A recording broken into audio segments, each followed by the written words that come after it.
Hello friends. स्वागत है आप सभी का मेरे इस यूट्यूब चैनल में।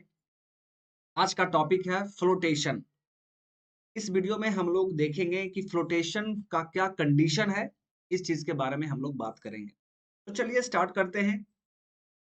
ध्यान देंगे आप लोग। देखिए, फ्लोटेशन।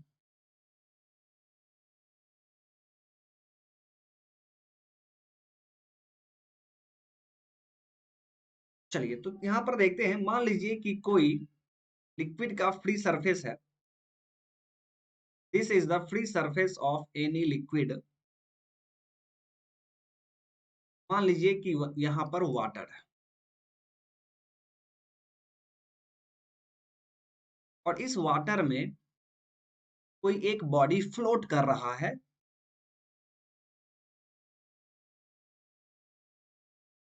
ये बॉडी वाटर में फ्लोट कर रहा है। तो इसके फ्लोटेशन का, ये जो फ्लोट कर रहा है, उसका क्या कंडीशन होगा, किस कंडीशन में ये बॉडी फ्लोट करेगा।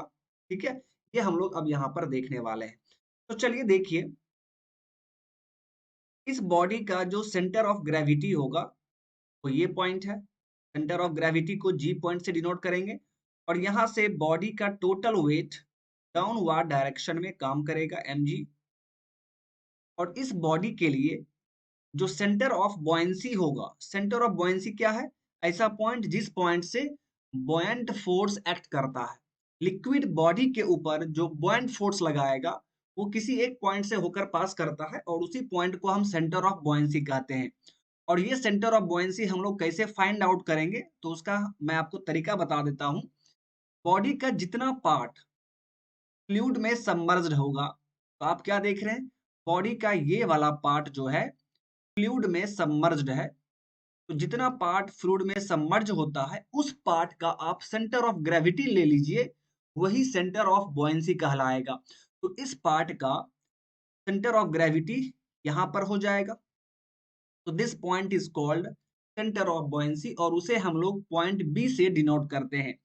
इसी सेंटर ऑफ बॉयंसी से बॉयंट फोर्स अपवर्ड डायरेक्शन में काम करता है। This is F B.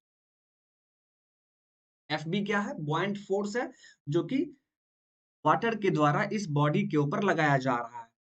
Water का डेंसिटी रो एंड बॉडी का डेंसिटी मान लीजिए रो एस है। Rho s is the density of body, rho is the density of water. तो यहाँ पर देखिए my dear friend, for flotation, for flotation, flotation के लिए सबसे पहला कंडीशन,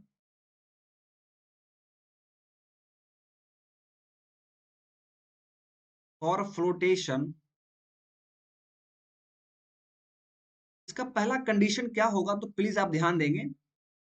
बॉडी का जो टोटल वेट है, total weight, that means mg, should be equal to buoyant force exerted by the liquid on the body. First point ये आपका है, first condition is mg is equal to fb। ठीक है, जहां भी आप फ्लोटिंग बॉडी का केस देखेंगे वहां पर आप सबसे पहले mg is equal to fb use करेंगे। ठीक है, बॉडी का जो टोटल वेट होगा वो buoyant फोर्स के बराबर हो जाएगा। ओके, चलिए अब यहां से देखते हैं। buoyant फोर्स का एक फॉर्मूला होता है माय डियर फ्रेंड, एक होता है रोजी भी। भी यहाँ पर क्या है? भी है वॉल्यूम ऑफ फ्लूइड डिस्प्लेस्ड या volume of body submerged in the fluid.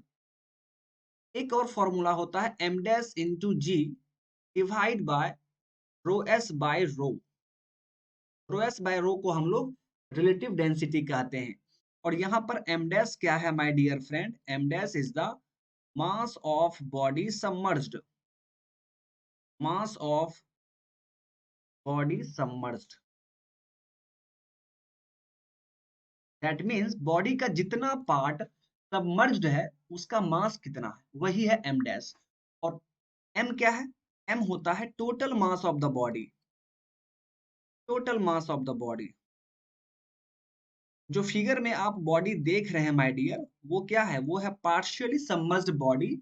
और इस बॉडी के केस में आप यहाँ पर आसानी से बोल सकते हैं कि सर बॉडी का टोटल वेट ज्यादा है, ठीक है, as compare to M dash. क्योंकि यहाँ पर पूरा बॉडी सबमर्ज नहीं है, तो जितना पार्ट सबमर्ज है उसका मास यानी m डैश वो टोटल मास से कम है। यानी पार्शियली सबमर्ज्ड बॉडी के केस में m dash will be less than m। और यदि फुल्ली सबमर्ज्ड बॉडी होता my dear, fully submerged body के केस में यदि बात किया जाए, और फुल्ली सबमर्ज्ड बॉडी का मतलब है कि पूरा बॉडी फ्लूइड के अंदर है, आप खुद बोल सकते हैं कि दैट मीन्स वहां पर m डैश और m दोनों बराबर हो जाएगा, क्योंकि बॉडी का पूरा वॉल्यूम सबमर्ज है, यानी mass of body submerge body के टोटल मास के बराबर हो जाएगा। लेकिन पार्शियली सबमर्ज्ड बॉडी के केस में क्या होगा? पार्शियली सबमर्ज्ड बॉडी के केस में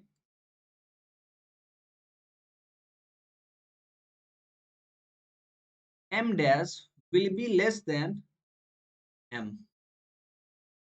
तो ओवरऑल यदि आप देखेंगे तो m dash is less than equal to m, यानी mass of body submerged will be less than equal to total mass of the body. Okay, चलिए, तो यहाँ पर फर्स्ट पॉइंट, फर्स्ट कंडीशन हमें मिल चुका है। अब हम लोग यहाँ पर सेकेंड पॉइंट देखने वाले हैं, तो प्लीज आप ध्यान देंगे। सेकेंड, सॉरी, तो यहाँ से अब हम लोग सेकेंड कंडीशन की तरफ मूव करेंगे। देखिए, तो फर्स्ट कंडीशन में क्या है, mg is equal to F B, और एफ बी बॉइंड फोर्स है, उसका फॉर्मूला क्या है, m dash into g divide by rho S by rho. तो यहां से देखिए माय डियर, g और g कैंसल आउट हो गया, यानी m dash is equal to m into rho S by rho. ये हमें एक रिलेशन मिल गया मास ऑफ बॉडी सबमर्ज्ड और टोटल मास के बीच में, ठीक है। m dash is equal to m into rho S by rho. Okay, और अभी अभी हम लोगों ने देखा है, वी नो दैट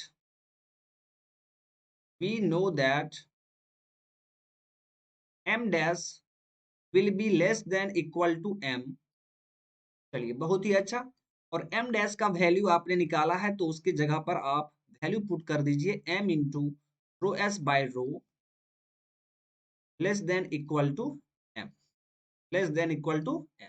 अब यहां से देखिए, m और m कैंसल आउट हो गया, that means rho s by rho should be less than equal to m। this is the second condition, this is the second condition for flotation।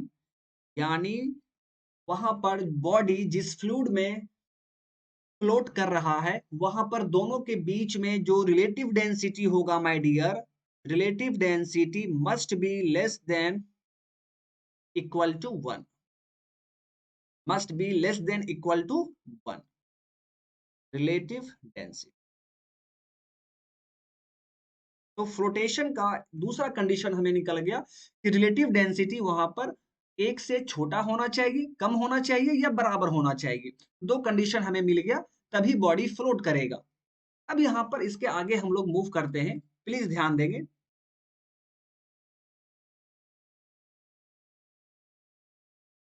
देखिए, तो हमें क्या निकल गया, rho s divide by rho should be less than equal to 1।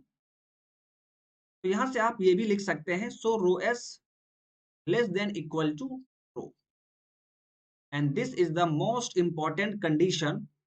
इसे आप third condition बोल सकते हैं।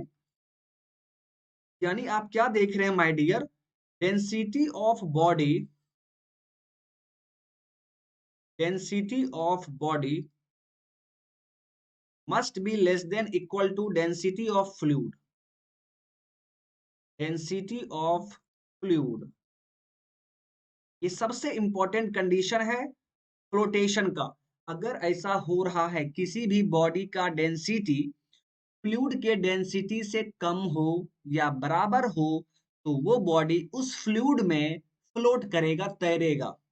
लेकिन यदि उस बॉडी का डेंसिटी फ्लूइड के डेंसिटी से ज्यादा हो जाए, तो वो बॉडी फ्लोट नहीं करेगा, वो बॉडी उस फ्लूइड में सिंक कर जाएगा, डूब जाएगा।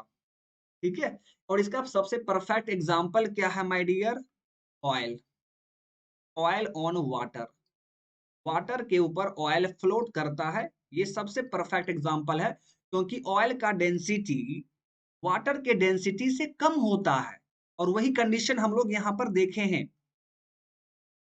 ठीक है, कोई भी बॉडी का डेंसिटी, किसी भी बॉडी का डेंसिटी यदि फ्लूइड के डेंसिटी से कम हो जाए या बराबर हो जाए, तो वो बॉडी उस फ्लूइड में फ्लोट करेगा, तैरेगा।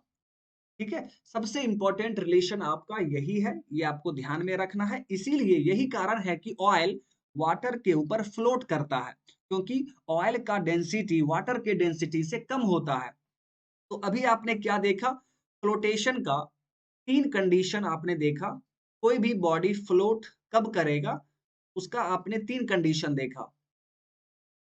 First condition is mg is equal to fb, यानी बॉडी का टोटल वेट बॉइंट फोर्स के बराबर होना चाहिए। बॉइंट फोर्स क्या है, तो लिक्विड के द्वारा जो बॉडी के ऊपर फोर्स लगाया जाएगा उसे हम बॉइंट फोर्स कहते हैं। सेकेंड कंडीशन, रिलेटिव डेंसिटी एक से कम या बराबर होना चाहिए। And third condition is body का डेंसिटी फ्लूइड के डेंसिटी से या तो कम हो या तो बराबर हो, तब बॉडी फ्लोट करेगा। ठीक है, तो यही कंडीशन है माय डियर फ्लोटेशन का। ठीक है, ये तीनों चीज में कोई एक भी चीज यदि गिवन है तो आप समझ जाएंगे कि बॉडी वहां पर फ्लोट कर रहा है। ओके, अदरवाइज बॉडी क्या होगा, सिंक कर जाएगा, डूब जाएगा उस लिक्विड में। ओके, आई होप कि आपको फ्लोटेशन समझ में आ गया होगा। ओके, तो चलिए इस वीडियो को यहीं पर स्टॉप करते हैं, फिर हम लोग नेक्स्ट वीडियो में नए कॉन्सेप्ट के साथ आएंगे। ठीक है, तो चलिए आज के लिए बस इतना ही। Thank you, bye bye.